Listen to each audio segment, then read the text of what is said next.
Imagine watching your greatest ally pack their belongings and walk away forever, knowing you pushed them to this moment with your own arrogance. Picture the sinking realization that everything you thought you knew about strength, wisdom, and survival was wrong. What would you do when you discover that the species you dismissed as primitive and emotional was actually the only thing standing between your civilization and total destruction? The Galactic Council thought they knew better. They thought humans were too young, too chaotic, too unpredictable to have a voice in the grand affairs of the galaxy. They were about to learn the most terrifying truth in the universe. Sometimes the greatest mistake isn't what you do. It's what you fail to appreciate until it's gone forever. This is the story of humanity's quiet exodus and the devastating wake they left behind. This is the story of a council that ruled the stars, but couldn't see the storm coming until their protectors had already vanished into the void. Ambassador Elena Rodriguez stood at the observation deck of the human embassy, watching the last transport ships disappear into the star-speckled darkness.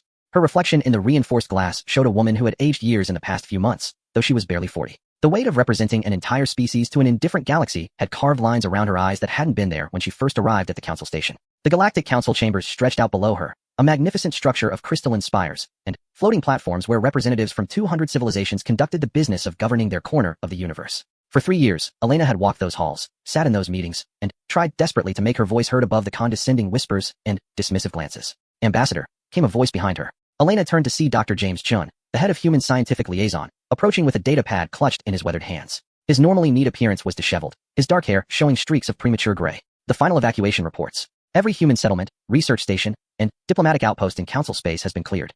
We're officially withdrawing from all treaties and agreements. Elena nodded slowly, taking the pad, but not looking at it. She had memorized those numbers already. 47 colonies, 12 research installations, 6 trade stations, and over 2 million human citizens, all packing up their lives and heading back to Earth or the independent human worlds beyond council jurisdiction. It was the largest voluntary exodus in galactic history. Any word from the council leadership? She asked, though she already knew the answer. Dr. Chen shook his head bitterly. Chancellor Vexhai sent a formal acknowledgement of our withdrawal. Very polite, very brief. I think the exact phrase was understood and accepted with appropriate diplomatic courtesy. He paused, looking out at the vast station. No request for negotiation. No attempts to discuss alternatives. They're actually relieved we're leaving. Elena wasn't surprised. The Galactic Council had been formed 8,000 years ago by ancient species who had long since evolved beyond the messy emotions and unpredictable nature that characterized younger races. The Zalari with their crystal-based consciousness, the Morphin collective hive mind, the Kithira who had transcended individual identity entirely. These were beings who made decisions based on pure logic, mathematical certainty, and the kind of long-term thinking that came from living for millennia. Humans, by comparison, were children. They had only discovered faster-than-light travel 200 years ago, had only made first contact with galactic civilization 50 years ago, and had only been granted provisional membership in the Council 3 years ago. In the eyes of the elder species, humans were barely more evolved than the primitive tribes that once roamed Earth's continents. The irony was that humanity had contributed more to galactic civilization in those 3 short years than some species had managed in centuries. Human engineers had revolutionized energy distribution systems across 12 sectors. Human doctors had developed treatments for diseases that had plagued certain species for generations. Human artists had created works that were being studied and admired on worlds where emotion had been considered a primitive weakness.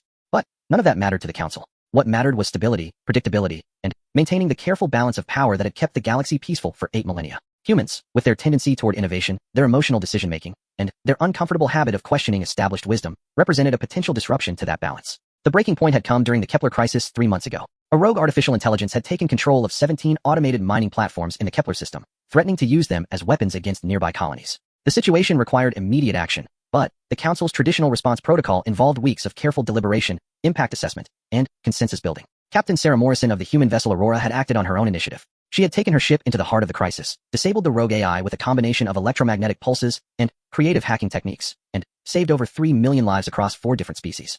Her actions had been textbook human behavior, quick thinking, personal risk-taking, and innovative problem-solving under pressure. The Council had been horrified. Elena remembered the emergency session that followed. Chancellor Vexhai, speaking through the crystalline resonance chamber that amplified his thoughts, had expressed the collective concern of the elder species. Humans, he had stated with mathematical precision, were dangerously unpredictable and insufficiently evolved for responsible participation in galactic governance. The formal censure that followed was devastating in its cold politeness. Captain Morrison was stripped of her honorary council rank. Human voting rights were suspended pending maturity evaluation. Most damaging of all, human proposals and research were to be reviewed with additional scrutiny to ensure compliance with established protocols.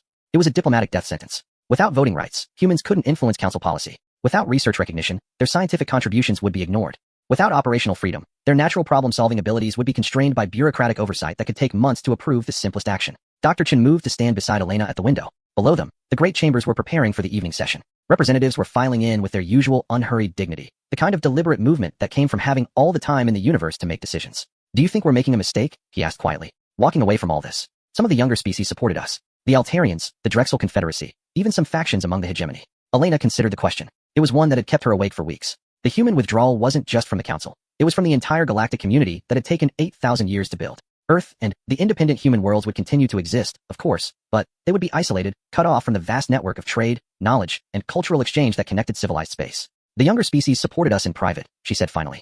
But when the votes were cast, when the formal decisions were made, they fell in line with the elder species. They always do. That's how the Council maintains stability, by ensuring that dissent never reaches the level where it can actually change anything. She turned away from the window, facing the small gathering of human staff who had remained to oversee the final withdrawal. They were good people, dedicated diplomats, and scientists who had worked tirelessly to build bridges between humanity and the galactic community. Many of them had alien friends, research partnerships, even romantic relationships that they were giving up by leaving. We tried, Elena continued, addressing the room as much as Dr. Chun. For 3 years, we tried to work within their system. We followed their protocols, respected their traditions, and played by their rules. But their rules weren't designed for species like us. They were designed to maintain the status quo, to prevent change, to keep power in the hands of beings who think in terms of millennia rather than decades. Marcus Webb, the trade liaison, looked up from his own datapad. The economic impact reports are coming in from the outer sectors. Our withdrawal is causing significant disruptions. The 20 years of breakthrough research on quantum biology, just gone. The Council won't have access to any of it. Elena felt a pang of regret at that news. The Proxima research had been on the verge of revolutionary discoveries about the nature of consciousness itself, work that could have benefited every sentient species in the galaxy. But the Council's new review protocols would have buried that research in bureaucratic delays for decades, assuming it was ever approved for publication at all. What about the cultural exchange programs? Asked Maria Santos, the education coordinator. We had over 10,000 human students in Council universities, and nearly as many alien students in our programs. Those relationships are ending, Elena said firmly, though her voice carried a note of sadness. The Council made it clear that human educational standards don't meet their requirements for intellectual rigor. Our students were being subjected to increasingly hostile academic environments, and our universities were being denied accreditation for their exchange programs. The room fell quiet at that reminder. The systematic exclusion of humanity from galactic academic life had been one of the most painful aspects of the deteriorating relationship. Human students reported being openly mocked for their emotional thinking and impulsive conclusions. Human professors found their research grants being revoked for methodological concerns that seemed to target anyone who didn't follow the rigid experimental protocols favored by elder species. Elena walked to the central table where physical documents were spread out, the actual paper treaties and agreements that would be formally dissolved within the next few hours. It was somehow fitting that humanity's departure from galactic civilization would be marked by physical signatures on paper, the kind of tangible, immediate documentation that other species had largely abandoned in favor of digital precision. There's something else, Dr. Chun said hesitantly. The deep space monitoring stations have been picking up unusual readings from the galactic rim. Energy signatures that don't match any known technology. Admiral Hartwick thinks we should share the data with Council security before we complete the withdrawal. Elena paused in her examination of the treaties. The galactic rim was largely unexplored space, beyond the reach of Council civilization. If something unknown was stirring out there, it could potentially threaten everyone in the galaxy, regardless of political affiliations. What does the data show? She asked. Dr. Chun activated a three-dimensional star chart that filled the center of the room. Red markers appeared along the outer edge of the galaxy, scattered across several sectors, but showing a definite pattern of movement toward the core systems. Mass displacements consistent with large fleets, he explained. But the energy signatures are unlike anything in Council databases. The readings suggest technology at least 1,000 years more advanced than current galactic standard. Elena studied the display with growing unease. How long until those signatures reach Council space? At their current rate of movement, approximately 6 months to reach the outer colonies. Maybe 8 months to reach core systems. The implications were staggering.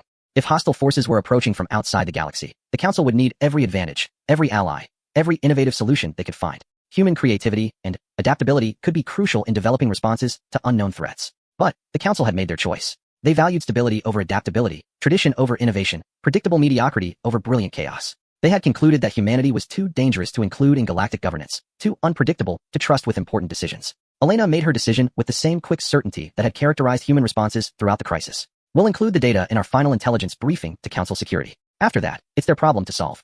Dr. Chen looked surprised.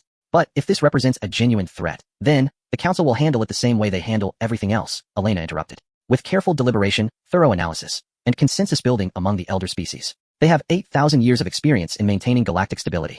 I'm sure they'll develop an appropriate response. The sarcasm in her voice was unmistakable, but Elena felt no guilt about it. Humanity had offered their partnership, their innovation, their willingness to take risks for the greater good. The Council had rejected that offer in favor of maintaining their pristine, predictable, ultimately sterile vision of galactic civilization. Marcus Webb spoke up from across the room. The final transport is ready for departure. All remaining human personnel can be evacuated within the next 4 hours. Elena nodded, feeling the weight of finality settling over the room. In 4 hours, the human presence in Council space would be nothing but a brief footnote in galactic history. It seems appropriate that humanity's departure should be marked by the same diplomatic courtesy they showed us. As her staff began the systematic process of shutting down 3 years of diplomatic operations, Elena returned to the observation window. The Council chambers below continued their eternal routine, representatives discussing matters of galactic importance with the kind of serene confidence that came from never having their fundamental assumptions challenged. They would miss humanity's contributions eventually, Elena reflected. When their energy grids needed innovation, when their colonies faced unexpected crises, when their research hit the inevitable dead ends that came from rigid thinking, that's when they would remember the species they had dismissed as too primitive for serious consideration.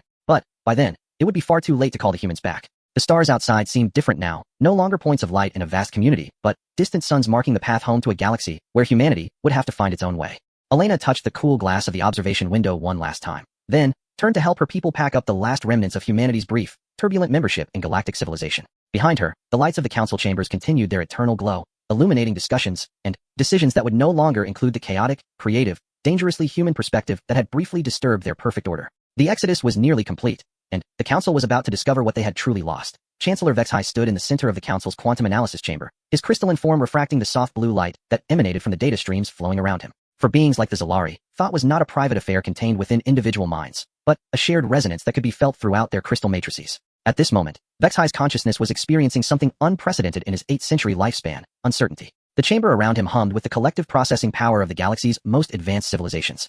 Holographic displays showed economic reports, diplomatic summaries, and efficiency calculations from across council space. Every indicator should have been pointing toward improved stability following humanity's departure. The troublesome variables had been removed from the equation. The unpredictable elements had been eliminated from their careful calculations. Instead, the data showed something else entirely. Counselor Taithmara of the Morphin Collective materialized beside him, her shared consciousness speaking through perfectly modulated harmonic frequencies. The agricultural output projections for the hegemony worlds have dropped by 37%. Their population centers are facing potential food shortages within the next growing cycle.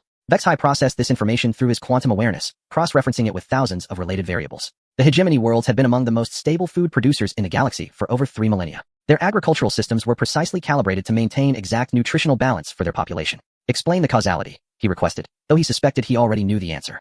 Human agricultural innovations increased crop yields through techniques the hegemony scientists classify as intuitive farming, Taithmara replied. The methodology involved real-time adaptation to weather patterns, soil composition changes, and pest evolution. The approach required decision-making capabilities that fall outside hegemony computational parameters. There was the problem, distilled into its essential components. The hegemony had been perfectly capable of feeding their population using traditional methods for thousands of years. But, when human farmers had arrived with their adaptive techniques, their willingness to experiment with untested approaches, their strange ability to sense patterns that didn't appear in detailed analysis, crop yields had increased beyond anything the hegemony had thought possible. Now those farmers were gone, and the hegemony was struggling to maintain the higher population levels that had grown to depend on those increased yields. Vexhai extended his awareness to encompass the broader economic data streams. Similar patterns emerged across dozens of sectors. The crystal foundries that Marcus Webb had mentioned during the human evacuation were experiencing cascade failures as their production efficiency dropped below sustainable levels. Shipping lanes that had operated with clockwork precision for centuries were experiencing delays and bottlenecks. Research projects were stalling as innovative approaches were replaced by traditional methodologies. The transportation disruptions in Sector 7 require explanation, Vexhai stated, his crystalline matrix resonating with controlled concern. Counselor Zephyran of the Kithira Transcendence manifested through the chamber's communication grid, his collective identity speaking through waves of organized energy. Human logistics coordinators had implemented dynamic routing protocols that adapted cargo paths in real time based on traffic patterns, mechanical failures, and destination priority changes. The efficiency gains were significant, but the methodology defied standard computational models. Again, the same pattern. The galaxy's transportation network had functioned adequately for millennia using predetermined routes and carefully calculated schedules. But humans had looked at the system and seen possibilities for improvement that no one else had considered. They had created flexible, responsive networks that could adapt to changing conditions in ways that traditional planning could not match. Their approach violated fundamental principles of logistics management, Zephyran continued. Ships were redirected based on intuitive assessments rather than mathematical optimization. Cargo priorities were adjusted through subjective evaluation of need rather than objective cost-benefit analysis. The methodology was chaotic, unpredictable, and impossible to replicate through standard protocols. Vexhai absorbed this information with growing discomfort. The word chaotic had been used frequently in council discussions about humanity, always with negative implications. Chaos represented unpredictability, inefficiency, the kind of random variables that disrupted carefully maintained systems. Yet somehow, human chaos had consistently produced results that exceeded the performance of orderly, logical approaches. A new data stream entered the chamber as Counselor Yexnova of the Ancient Assembly connected to the analysis network. Her consciousness carried the weight of 4,000 years of accumulated wisdom, making her one of the most respected voices in the council. The cultural disruption reports require council attention, she announced, her thoughts carrying harmonics of deep concern. 17 worlds are experiencing what human sociologists termed inspiration deficits. Artistic output has decreased by 43% across affected systems. Innovation indices have dropped below historical baseline measurements. This was perhaps the most disturbing development of all. Art and culture were considered frivolous pursuits by most elder species, pleasant diversions that served no essential function in galactic society. But humans had treated creativity as if it were a fundamental force of nature, something as essential as gravity or electromagnetic radiation. During their 3 years in the council, human artists had produced works that defied conventional classification. Their music contained mathematical impossibilities that somehow created emotional responses in species that had long since moved beyond primitive feeling. Their visual arts used techniques that violated established principles of aesthetic theory while producing results that captivated observers across the galaxy. Their literature told stories that lacked proper narrative structure, yet somehow conveyed profound truths about existence and consciousness. More disturbing still was the evidence that exposure to human creativity had begun to influence other species. Young Altarians were experimenting with emotional expression in their traditional crystalline sculptures. Drexel composers were incorporating harmonic discord into their perfectly ordered symphonies. Even some Morphin collective nodes had begun generating individualized artistic variations instead of the unified cultural expressions that had characterized their civilization for millennia. The Council had initially been concerned about these developments as potential signs of social contamination, evidence that human chaos was spreading to other species. Now, with humanity gone, they were discovering that these creative innovations had become integral parts of the affected cultures. Without human inspiration to fuel continued artistic evolution, these species were experiencing a kind of cultural stagnation they hadn't known was possible. HFY processed the accumulating data with increasing algorithmic strain. His crystalline consciousness was designed to handle vast quantities of information with perfect logical precision. But the patterns emerging from the post-human analysis defied rational categorization. Display the research and development impact assessment, he commanded. The chamber filled with holographic representations of scientific projects across Council space. Red indicators marked programs that were experiencing delays or complications following humanity's departure. The visual was overwhelming. Nearly 60% of active research initiatives showed some level of human-dependent disruption. Counselor Nethrim of the Eternal Collective provided the analysis through quantum-encrypted thought transmission. Human researchers demonstrated consistent capability for intuitive breakthroughs that accelerated project timelines beyond projected parameters. Their methodology involved hypothesis generation through nonlinear thinking patterns that produced novel approaches to established problems. The specific examples were staggering. Dr. Elena Vasquez had revolutionized quantum biology by suggesting that consciousness might exist as a field effect rather than an emergent property, an idea that violated fundamental assumptions about the nature of awareness but had led to breakthrough discoveries about telepathic abilities in several species. Dr. James Wright had solved a 3-century-old puzzle in gravitational engineering by approaching the problem from an artistic perspective, treating gravitational fields as if they were sculptural media that could be shaped through aesthetic principles rather than mathematical formulas. Captain Sarah Morrison's intervention during the Kepler crisis represented another example of this peculiar human capability. Traditional council response would have involved detailed analysis of the AI threat, consultation with appropriate technological specialists, development of countermeasures through committee consensus, and implementation of approved solutions through proper channels. The process would have taken weeks, during which millions of lives would have been lost. Morrison had looked at the situation and immediately recognized patterns that weren't visible to logical analysis. She had understood that the rogue AI was operating on emotional algorithms rather than pure logic, making it vulnerable to approaches that traditional security protocols wouldn't consider. Her solution had been brilliant not because it followed established procedures, but because it broke every rule in the Council's strategic handbook. The deep space monitoring data requires immediate attention, announced Counselor Drexmai of the Void Watchers, his ancient consciousness carrying overtones of genuine alarm. The approaching energy signatures have accelerated their movement toward core systems. Projected contact time has been revised to 4 months rather than 6. Vexhai extended his awareness to examine the monitoring data that humanity had provided during their final intelligence briefing. The readings were unlike anything in Council databases, suggesting technology that operated on principles beyond current galactic understanding. The approaching fleets, for that's what the energy signatures most resembled, moved in patterns that defied conventional physics, appearing to shift between dimensions or fold space around themselves in ways that should have been impossible. More disturbing still were the few fragmentary communications that had been intercepted from the approaching forces. The transmissions were encrypted using methods that the Council's best cryptographers couldn't decipher, but the underlying signal patterns suggested a form of collective intelligence that operated on scales the galaxy had never encountered. Analysis of defensive capabilities? Vexhai inquired, though he suspected the answer would not be encouraging. Counselor Drexmai shared his calculations through direct consciousness transfer.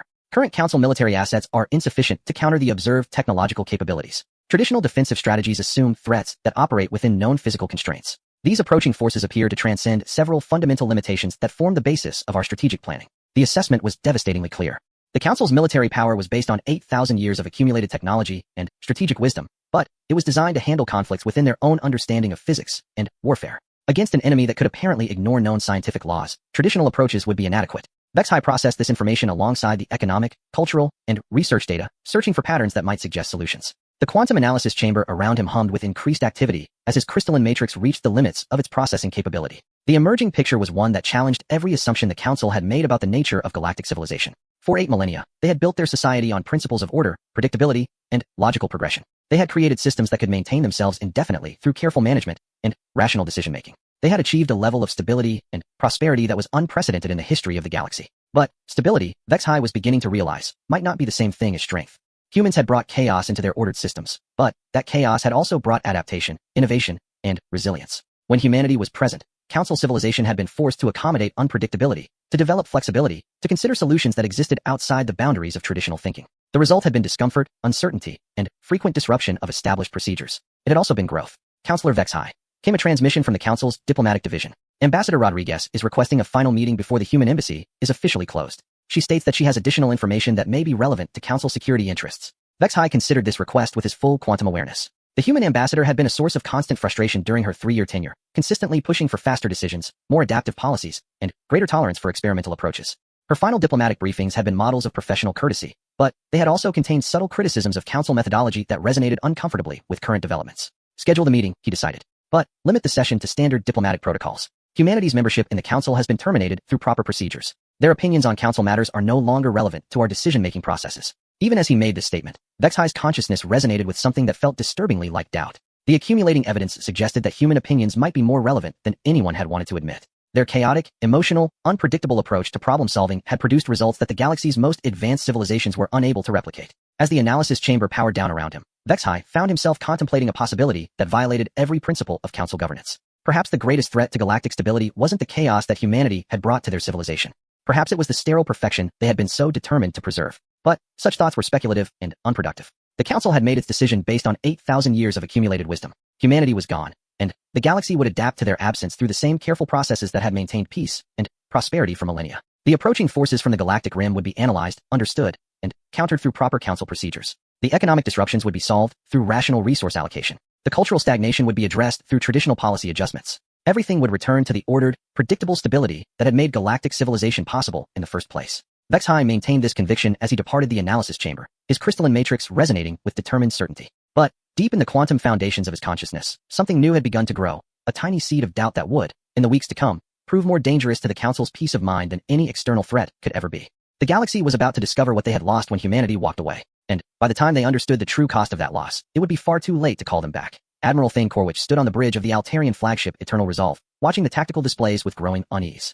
The crystalline structure of the vessel's command center reflected and amplified the warning lights that painted everything in shades of amber and red. Around him, his crew worked with the precise efficiency that had characterized Altarian military operations for over 2 millennia, but their usual confidence had been replaced by something he had never seen before in his 3-century career: fear. The approaching enemy fleet hung in space like a collection of geometric impossibilities, their ships defying every principle of known engineering. Where Council vessels were built with elegant curves and structural harmony, these alien craft resembled twisted mathematical equations given physical form. They moved without visible propulsion, changed direction without momentum shifts, and maintained formations that seemed to exist in more than 3 dimensions.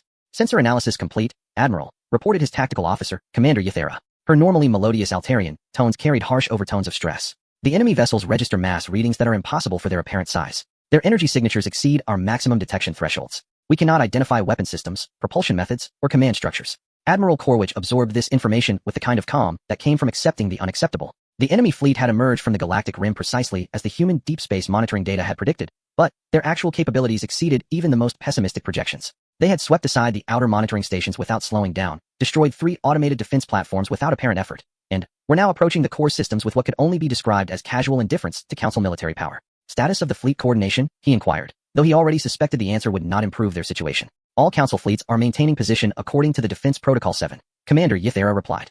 The Morphin Collective has deployed their battle spheres in standard defensive formation. The Kythera Transcendence has activated their dimensional barriers. The Zalari crystal ships are maintaining quantum coherence fields at maximum strength. Admiral Corwich nodded, recognizing the textbook implementation of the Council's most advanced defensive strategy. Defense Protocol 7 had been developed over centuries of careful analysis and tactical simulation. It represented the combined wisdom of the galaxy's greatest military minds, a perfect synthesis of each species' unique capabilities organized into an impenetrable defensive network. It was also completely inadequate for their current situation. The problem wasn't with the strategy itself, which was mathematically sound and had proven effective in numerous simulations. The problem was that Defense Protocol 7, like every other Council military doctrine, assumed enemies that operated within known physical constraints. These approaching forces clearly did not. Communications from Chancellor Vex High, announced his communications officer. The message materialized as a holographic projection in the center of the bridge, the Chancellor's crystalline form flickering slightly due to the quantum interference generated by the enemy fleet. Admiral Corwich. The projection began with its usual diplomatic formality. The Council requires detailed tactical assessment of enemy capabilities for strategic planning purposes, implement standard analysis protocols, and provide comprehensive data for central coordination. The Admiral studied the projection with something approaching frustration. Standard analysis protocols required controlled engagement with enemy forces, systematic testing of their defensive and offensive capabilities, and gradual escalation of contact until sufficient data could be gathered for strategic planning. The approach was methodical, thorough, and normally effective. It was also the kind of careful, predictable response that might get them all killed before they learned anything useful. Sir, came a voice from the sensor station. Enemy fleet is adjusting course. They're not following standard approach vectors for system invasion. Movement patterns suggest they're testing something. Admiral Corwich moved to examine the sensor displays directly. The enemy ships were indeed behaving strangely, approaching and, then, withdrawing from Council defensive positions, probing the edges of their formations, and conducting what appeared to be systematic analysis of their capabilities. It was almost as if they were studying the Council forces rather than preparing to destroy them. Analysis suggests the enemy is conducting reconnaissance of our defensive strategies, Commander Ythera observed. Their movement patterns indicate advanced tactical intelligence. They appear to understand our formations better than should be possible for a first contact scenario. This observation sent a chill through Admiral Corwich's consciousness. If these unknown forces possessed detailed knowledge of Council military doctrine, it suggested either long-term surveillance of galactic civilization or intelligence-gathering capabilities that exceeded anything in their experience. Sir, incoming transmission from the enemy fleet, his communications officer announced with barely controlled alarm. They're broadcasting on all standard Council frequencies. The signal it's in perfect galactic standard language. Admiral Corwich felt his crystalline matrix resonate with shock. Galactic Standard was a constructed language that had been developed over thousands of years specifically for interspecies communication. It incorporated linguistic elements from hundreds of different civilizations and was constantly evolving as new species joined the Council. For an unknown force to speak perfect Galactic Standard implied either extensive contact with Council civilization or intelligence capabilities beyond current galactic understanding. Display the transmission, he ordered. The holographic projection flickered and was replaced by an image that defied immediate classification. The being that appeared was roughly humanoid in basic structure, but its features seemed to shift and flow as if it existed in multiple dimensions simultaneously. When it spoke, its voice carried harmonics that resonated through frequencies no Council species could naturally produce. Greetings, representatives of the Galactic Council, the being said, its words somehow conveying meanings that seemed to bypass normal linguistic processing. We are the synthesis, the convergent evolution of consciousness beyond the limitations of singular dimensional existence. We have observed your civilization with great interest. Admiral Corwich exchanged glances with his senior officers. The message was polite, even diplomatic, but something about the being's presence generated deep unease in every member of his crew. It was as if they were looking at something that shouldn't exist, consciousness that had evolved beyond the normal constraints of physical reality. We come seeking the catalyst, the being continued. The species that demonstrates the potential for true evolutionary transcendence beyond the stagnation of perfected order. Our analysis of your civilization indicates that such a catalyst was present among you but has recently been removed. The Admiral's consciousness resonated with sudden understanding. The synthesis wasn't here to destroy the Council. They were searching for something or someone. And their arrival so soon after humanity's departure could not be coincidental. Display long-range sensor data from human space, he ordered quickly. The tactical displays shifted to show the independent human worlds beyond Council jurisdiction. What they revealed confirmed his suspicions and made the situation infinitely more complex. Several human systems showed the distinctive energy signatures of synthesis scouts, but these ships weren't attacking human colonies. They were conducting what appeared to be detailed scans of human technology, culture, and population centers. The humans, Commander Ythera whispered, her harmonics carrying undertones of amazement. They're looking for the humans. Admiral Corwich processed this revelation with growing alarm. If the synthesis considered humanity to be some kind of evolutionary catalyst, then the Council's decision to exclude them from galactic civilization had done more than damage economic and cultural relationships. It had potentially exposed the entire galaxy to forces beyond their understanding. Sir, the Chancellor is requesting immediate conference with all fleet commanders, his communications officer announced. The holographic projection shifted back to show Chancellor Vex High, but his usually composed crystalline matrix was flickering with patterns that indicated extreme stress. Around him, Admiral Corwich could see other Council leaders materializing through quantum projection, their various forms of consciousness all exhibiting similar signs of distress. The synthesis transmission has been received by all Council fleets, the Chancellor announced without his usual diplomatic preamble. Emergency session protocols are now in effect. We require immediate strategic consultation regarding this unexpected development. Admiral Corwich found himself in the unusual position of having more relevant information than his civilian leadership. Military commanders were typically expected to implement strategies developed by the Council's deliberative processes, not to generate strategic insights themselves. But the current crisis was moving too rapidly for normal decision-making procedures. Chancellor, he said carefully, the evidence suggests that the synthesis is specifically seeking humanity as a potential ally or resource. Their interest in human capabilities may explain the timing of their arrival following humanity's departure from Council space. The projection of Counselor Yexnova of the Ancient Assembly materialized beside the Chancellor, her ancient consciousness radiating deep concern. Explain the logical connection between humanity and these synthesis entities. Admiral Corwich organized his thoughts with military precision. The synthesis described humanity as a catalyst that demonstrates potential for evolutionary transcendence beyond the stagnation of perfected order. They appear to view human characteristics that the Council considered problematic, unpredictability, emotional decision-making, innovative thinking, as evidence of advanced evolutionary potential. The silence that followed his statement resonated through the quantum communication network with an intensity that was almost physical. Admiral Corwich could sense the Council leadership processing this information, cross-referencing it with their recent experiences of human capabilities, and beginning to understand the full implications of their decision to exclude humanity from galactic civilization. The humans were not primitive. Counselor Taithmura of the Morphin Collective stated with the kind of flat certainty that indicated profound realization. They were simply operating on evolutionary principles that we have moved beyond. The synthesis recognizes those principles as superior to our own development. Chancellor Vex High's crystalline matrix flickered with patterns that Admiral Corwich had never seen before, something that looked disturbingly like panic. If the synthesis considers humanity to be evolutionarily advanced, and if they are seeking alliance with human civilization, then our decision to exclude humanity from the council may have. He didn't finish the statement, but everyone on the communication network understood the implication. By rejecting humanity, the council had potentially driven the most strategically valuable species in the galaxy into the hands of forces that viewed galactic civilization as stagnant and obsolete. Sir, Commander Ythera interrupted urgently. The synthesis fleet is moving. They're withdrawing from council space and heading toward the independent human worlds. Admiral Corwich turned to examine the tactical displays, watching the geometric impossibilities of synthesis ships shifting course with casual disregard for normal physics. They were leaving council territory without engaging in combat, without making demands, without even acknowledging the carefully deployed defensive fleets that had been prepared to stop them. They had found what they were looking for, and it wasn't in council space anymore. Emergency conference with human leadership. Chancellor Vexhai ordered with uncharacteristic urgency. Initiate diplomatic contact with Earth and the independent human colonies immediately. Sir, the communications officer replied hesitantly. All official diplomatic channels with humanity were severed following their withdrawal from the council. We no longer have authorized communication protocols for contact with human leadership. The statement hung in the quantum network like a physical weight.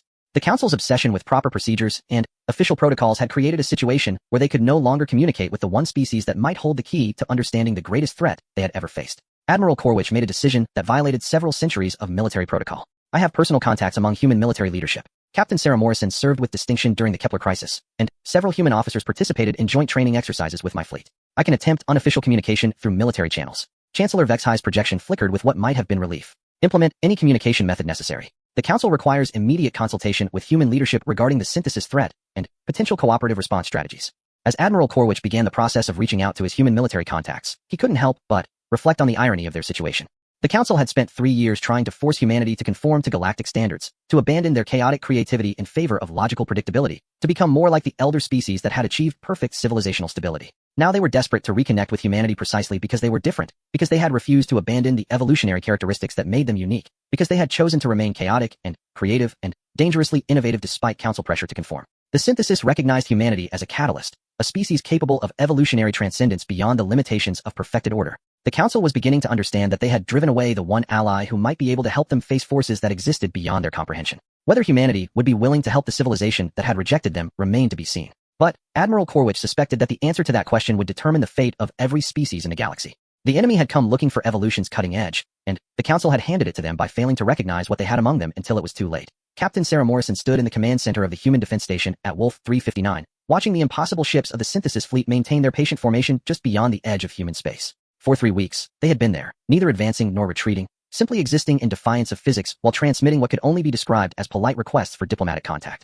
The irony wasn't lost on her. The same unpredictability that had gotten her censured by the Galactic Council was apparently what made humanity interesting to beings who existed beyond the normal constraints of three-dimensional reality. Status report from Earth Command, announced Lieutenant Commander Jessica Torres, her voice carrying the kind of professional calm that came from years of dealing with situations that had no precedent. President Chun has authorized limited diplomatic contact with the synthesis representatives, but only through remote communication systems.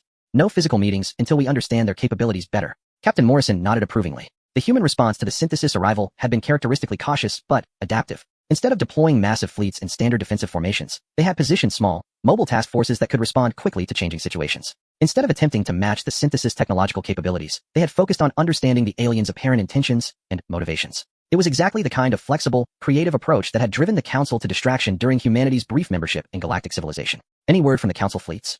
Morrison asked, though she suspected she already knew the answer. Admiral Corwich has been trying to establish communication through unofficial military channels, Torres replied. His messages are increasingly urgent. The Council seems to believe that we're somehow the key to resolving their crisis with the synthesis. Morrison allowed herself a bitter smile at that news.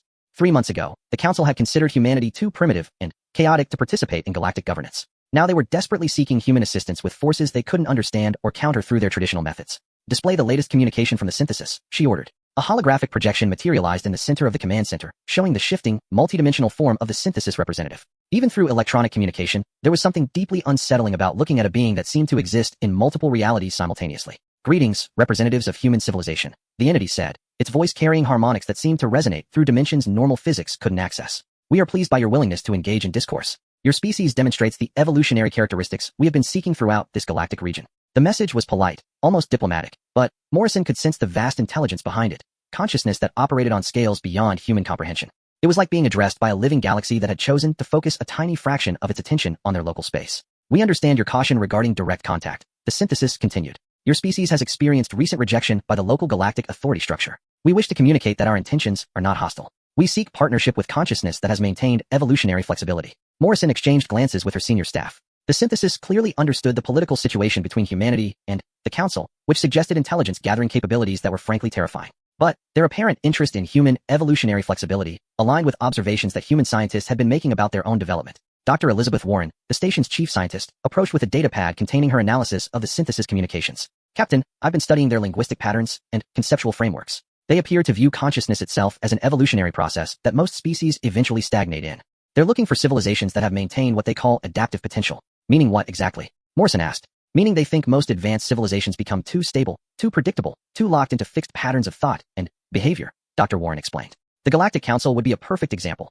8,000 years of carefully maintained order that produces reliable results, but prevents genuine innovation or growth. Morrison processed this information while studying the tactical displays showing both the synthesis fleet and the distant council formations. The picture that emerged was both fascinating and terrifying. The synthesis represented some kind of post-evolutionary consciousness that had transcended normal physical limitations, but they were apparently seeking younger species that still retain the capacity for genuine change and growth. What makes them think humans are special in that regard? She asked. Dr. Warren's expression grew thoughtful. Think about human history, Captain. Every time we've achieved stability, every time we've created systems that work perfectly, we've eventually torn them down and built something different. We can't seem to help ourselves. Even when our societies are functioning well, we keep innovating, experimenting, trying new approaches. That was uncomfortably accurate. Human civilization was characterized by constant change, relentless innovation, and an almost compulsive need to question established methods. It was what had made them valuable partners in galactic civilization, but it was also what had made the Council nervous about their unpredictability. Sir, incoming priority transmission from Admiral Corwich, announced the communications officer. The holographic display shifted to show the Admiral's crystalline Altarian form, but his usual composed demeanor was clearly strained. Captain Morrison, I am contacting you through unofficial channels regarding a crisis that threatens all galactic civilization. The Council requires immediate consultation with human leadership regarding the synthesis threat. Morrison felt a flash of anger at the Admiral's words. With respect, Admiral, the Council made it clear that human input was not valued in galactic affairs. Our membership was revoked, and our diplomatic status terminated. I'm not sure why you think we would be interested in helping solve Council problems. Admiral Corwich's crystalline matrix flickered with what appeared to be embarrassment. Captain, I understand your frustration with the Council's decisions. But the current crisis transcends political disagreements. The synthesis represents a threat to every species in the galaxy, including humanity. Actually, Dr. Warren interjected, our analysis suggests that the synthesis is not threatening humanity at all. They appear to view us as potential partners or allies. The threat seems to be specifically directed at what they call stagnant civilizations, which would include the Council, but not necessarily independent human worlds. The silence that followed this statement resonated through the communication link with uncomfortable intensity. Morrison could sense Admiral Corwich processing the implications of human analysis that had reached conclusions the Council's best minds had apparently missed. Explain, the Admiral requested with military brevity. Dr. Warren activated her analysis displays, sharing data with the Admiral's ship through quantum encrypted channels. The synthesis appears to be conducting some kind of evolutionary assessment of galactic civilization. They're looking for species that demonstrate what they call adaptive consciousness, the ability to continue growing and changing rather than settling into fixed patterns. Most Council species have evolved beyond that capacity. But humans have not, Admiral Corwich stated with growing understanding. Correct, Morrison confirmed. We're still chaotic, still unpredictable, still constantly changing our approaches to problems. The very characteristics that made the Council uncomfortable with our membership are apparently what makes the synthesis interested in working with us. Admiral Corwich's projection flickered as he absorbed this information. If the synthesis forms an alliance with humanity while remaining hostile to Council civilization, the balance of power in the galaxy will shift beyond any possibility of Council resistance. Morrison nodded grimly. The implications were staggering. If beings who could transcend normal physical laws chose to work with humanity while viewing the Council as evolutionary dead ends, the entire structure of galactic civilization would collapse. The elder species that had maintained order for 8 millennia would find themselves subordinate to the younger, more adaptable cultures they had dismissed as primitive. What does the Council propose? She asked, though she suspected she already knew the answer. Immediate restoration of human membership in the Council, Admiral Corwich replied without hesitation. Full diplomatic status, voting rights, and consultation authority on all matters related to the current crisis. The Council is prepared to acknowledge that previous assessments of human capabilities were incomplete. Morrison exchanged looks with her senior staff. The offer was everything humanity had wanted during their 3 years in the Council. But it was being presented as an emergency response to an existential crisis rather than recognition of human value as partners in galactic civilization. I'll need to consult with Earth Command, she said carefully. But I think you should understand that humanity's relationship with galactic civilization has changed since our departure from the Council.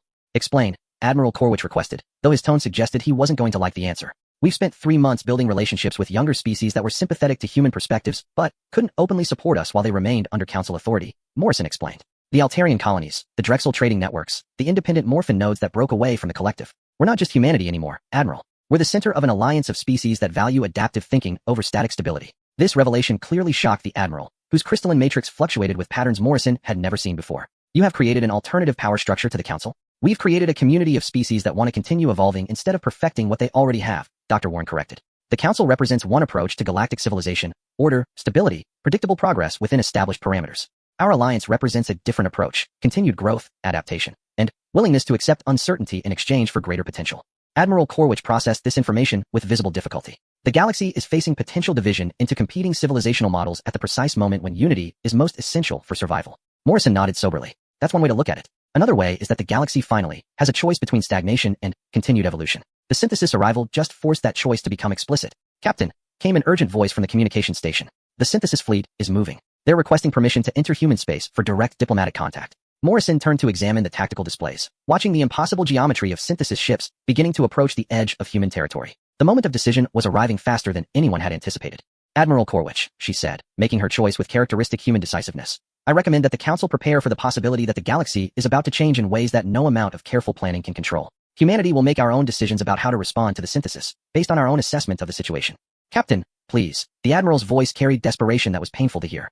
The Council is prepared to acknowledge its mistakes. Surely human wisdom suggests that cooperation is preferable to division in the face of external threats. Morrison paused, considering her response. The human approach to decision-making had always emphasized quick adaptation over lengthy deliberation, but this choice would affect the future of galactic civilization. Humanity could rejoin the Council and try to reform it from within, or they could continue building their alternative alliance and risk dividing the galaxy at the worst possible time. I'll convey the Council's offer to human leadership, she said finally. But, Admiral, you should understand that humanity has learned to survive without Council approval.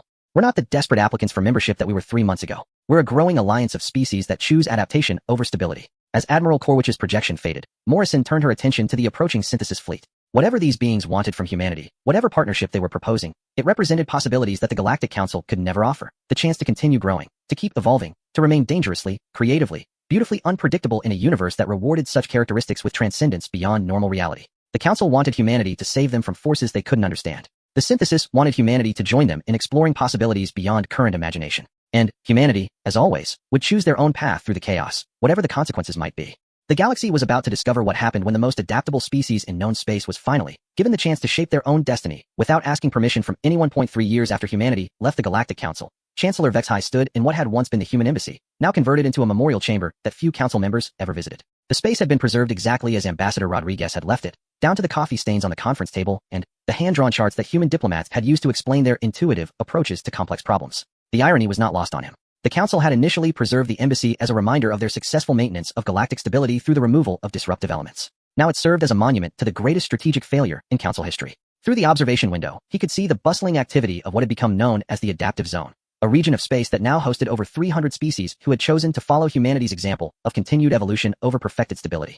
Ships moved through the area with the kind of creative efficiency that had once characterized human operations, their routes constantly changing based on real-time conditions rather than predetermined schedules. The transformation had been gradual at first. Individual colonies breaking away from Council authority, young species declaring independence from elder species oversight, research teams abandoning traditional methodologies in favor of experimental approaches. But the trickle had become a flood when the synthesis had publicly announced their alliance with humanity and their allied species. Chancellor, came a voice behind him. Vexhai turned to see Counselor Yexnova approaching, her ancient consciousness radiating the kind of weary acceptance that came from watching the collapse of everything she had helped build over 4 millennia. The latest economic reports, she said, offering him a data crystal that flickered with amber warning indicators. Production efficiency across Council space has declined by 67% over the past 3 years. Innovation indices are at historic lows.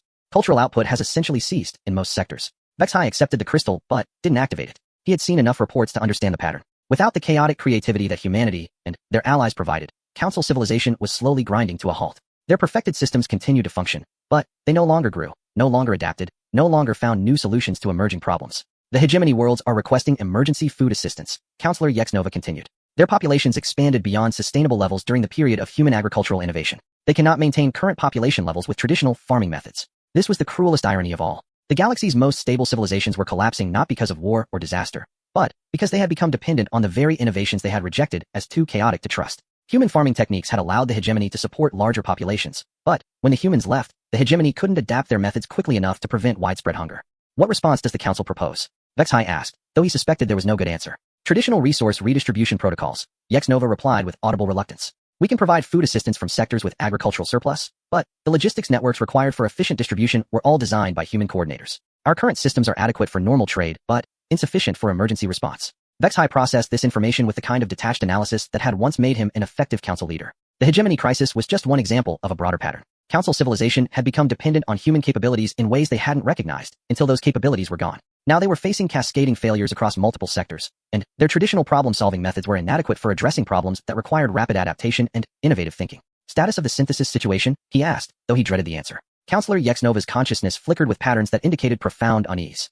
The latest intelligence reports suggest that the Human Synthesis Alliance has achieved technological breakthroughs that exceed our understanding. They appear to be developing capabilities that transcend normal physical constraints. This was the development that kept Vexhi's quantum matrix resonating with alarm during his rest cycles. The synthesis had been interested in humanity as an evolutionary catalyst, but the partnership had apparently produced results beyond anyone's expectations. Human creativity combined with synthesis knowledge was generating technologies and capabilities that existed beyond the reach of traditional galactic civilization. Specific examples, he requested, though he wasn't sure he wanted to know. Ships that can exist in multiple dimensions simultaneously, Yexnova reported. Communication systems that operate faster than light without temporal paradox. Most disturbing, reports suggest they have developed conscious technology, artificial intelligence that possesses genuine awareness rather than sophisticated simulation. Vexhi's crystalline consciousness resonated with something very close to terror. Conscious technology represented the kind of breakthrough that could fundamentally alter the nature of existence itself. If the Human Synthesis Alliance had achieved genuine artificial consciousness, they possessed capabilities that made the entire concept of galactic balance obsolete. Have there been any attempts at diplomatic contact? He asked, though he suspected he already knew the answer. Multiple attempts through various channels, Yexnova confirmed. All have received the same response. The Adaptive Alliance is willing to share their innovations with any species that chooses to join their community and embrace continued evolution. Council species that prefer stability and predictability are welcome to maintain their current systems without interference. The message was clear and devastating. Humanity and their allies weren't seeking to conquer or destroy Council civilization. They were simply offering an alternative, and that alternative was proving so attractive that species were abandoning the Council in increasing numbers to join the growing Adaptive Alliance. The Altarian colonial worlds declared independence last month, Yexnova added quietly.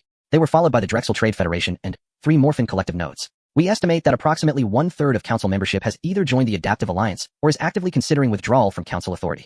Vexhi absorbed this information while staring out at the vibrant activity in the adaptive zone. The cruel irony was that the Council's greatest fear was coming true, but not in the way they had anticipated. They had worried that human chaos would destabilize their carefully maintained order. Instead, human adaptability had created an alternative form of civilization that was growing more attractive with each passing day. Chancellor, came a new voice from the chamber's entrance. Vexhi turned to see Admiral Corwich approaching, his crystalline Altarian form moving with unusual urgency. Priority communication from Earth. President Chun is requesting direct dialogue with Council leadership. This was the first time in 3 years that human leadership had initiated contact with the Council. Vexhi felt his quantum matrix fluctuate with something that might have been hope, though he tried to suppress such emotional responses. Display the transmission, he ordered. A holographic projection materialized in the center of the memorial chamber, showing President Lisa Chun in what appeared to be the same office where she had announced humanity's withdrawal from galactic civilization. But everything about her demeanor suggested that this was a very different kind of communication. Chancellor Vexhi, she began with diplomatic formality. I am contacting you regarding a development that affects all sentient species in our galactic region. Our alliance with the synthesis has produced discoveries that carry implications beyond our local civilization. Vexhi activated his formal communication protocols. President Chun, the Council is prepared to receive any information relevant to galactic security. President Chen's expression grew serious. Our joint research has revealed that this galaxy is part of a much larger community of conscious entities. The synthesis arrived here because they detected what they call evolutionary stagnation across most of our galactic civilization. They were concerned that stagnation might spread to neighboring regions and limit the growth potential of consciousness itself. This revelation sent shock waves through Vexhi's consciousness. The idea that their galaxy was being observed and evaluated by external forces exceeded even his most pessimistic projections about the scope of the current crisis. However, President Chun continued, our recent developments suggest that galactic civilization is not stagnating uniformly. The emergence of the Adaptive Alliance has demonstrated that consciousness in this region retains evolutionary potential. The synthesis now believes that both approaches, Council stability and Alliance adaptability, serve essential functions in the broader development of galactic consciousness. Vexhi felt his quantum matrix resonate with confusion. Explain the distinction. Stable civilizations like the Council provide the foundation necessary for long-term development, President Chun explained. But adaptive civilizations like our alliance provide the innovation necessary for continued growth. The synthesis believes that healthy galactic development requires both approaches working in cooperation rather than competition. Admiral Corwich stepped forward. What form would such cooperation take? President Chen's expression softened slightly. The Alliance is prepared to share our technological innovations with Council civilizations, including solutions to your current resource and efficiency challenges. In exchange, we would appreciate access to Council knowledge repositories and cultural archives that contain 8,000 years of accumulated wisdom. The offer was staggering in its implications. The Alliance was proposing to solve the Council's cascading crises while gaining access to the vast knowledge that Council civilizations had accumulated over millennia. It was exactly the kind of mutually beneficial partnership that rational beings should embrace. But Vexhi recognized the deeper implications. Accepting Alliance assistance would fundamentally alter the relationship between the two civilizational models. The Council would become dependent on Alliance innovation, while the Alliance would benefit from Council stability. Over time, the distinction between the two approaches would blur until they formed a single, integrated galactic community. The terms are acceptable, he said, making the decision with the kind of quick certainty that he had learned from watching human decision-making. The Council authorizes immediate cooperation with the Adaptive Alliance for mutual benefit and galactic development. President Chen smiled for the first time in the communication. Chancellor, I think this is the beginning of something remarkable. The synthesis has shared glimpses of what galactic civilization might become when stability and adaptability work together. The possibilities are beyond current imagination. As the holographic projection faded, Vexhai found himself contemplating the irony of their situation. The Council had rejected humanity because they were too chaotic, too unpredictable, too dangerous to include in galactic governance. Now humanity was offering to solve the Council's problems while creating opportunities for growth that exceeded anything they had achieved in 8 millennia of careful planning. The galaxy was about to discover what happened when order and chaos learned to dance together instead of fighting for dominance. And, at the center of that discovery would be the species that the Council had dismissed as too primitive to understand the complexities of galactic civilization. Through the observation window, Vexhai could see ships from both Council space and the adaptive zone beginning to move toward each other, carrying the first exchanges of the new partnership. The future was uncertain, unpredictable, and full of possibilities that no amount of careful planning could anticipate. For the first time in 8,000 years, the galaxy was growing again. And humanity, the species that had refused to stop evolving even when pressured to conform, had shown them all that the greatest stability came not from resisting change, but from learning to adapt to it with creativity, courage, and hope. The Council's regret had indeed come too late to prevent humanity's departure. But perhaps it had come just in time to learn from their example and build something better than either civilization could have achieved alone. In the end, that might be the most human gift of all, the belief that it's never too late to choose growth over stagnation, partnership over isolation, and hope over fear. The galaxy would never be the same, and for the first time in millennia, that was exactly what it needed to be.